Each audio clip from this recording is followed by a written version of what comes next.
விஜய் ராசி கேட்டை நட்சத்திரம் அப்படின்னு வரும்போது நீங்க திருமணத்துக்கு ரெடின்னா இன்னையில இருந்து பொண்ணு பார்க்க ஆரம்பிச்சிருங்க. உங்களுக்கு அடுத்த மாசம் குரு அதிசாரம் பயிற்சி ஆகுறாரு.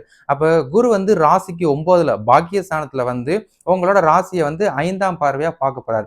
அப்ப இந்த அடுத்த மாசம் 9ஆம் தேதியில இருந்து டிசம்பர் 12 வரைக்கும் ஒரு 2 மாசம் 10 நாள் இந்த குரு அதிசார பயிற்சி சீலாருக்கு திருமண வாய்ப்புகளை ஏற்படுத்தார். அப்ப இன்னையில இருந்து நீங்க பொண்ணு பார்க்க ஆரம்பிச்சிருங்க. உங்களுக்கு பொண்ணு அமைஞ்சிருச்சு அப்படின்னா நீங்க தாராளமா அடுத்த மாசம் இல்ல அதுக்கடுத்த மாசம் கூட திருமணம் பண்ணிக்கலாம். ஸோ இதுக்கு வாய்ப்புகள் இருக்கு. அதனால பொண்ணை மட்டும் தேடுங்க. ஒரு வேலை இந்த 2 மாசத்துக்குள்ள உங்களுக்கு அமையலைன்னா அடுத்த வருஷம் 5வது மாசத்துக்கு மேலதான் உங்களுக்கு வாய்ப்புகள் இருக்கு அப்படின்றத நான் ஞாபகப்படுத்திக்கிறேன். சரிங்களா?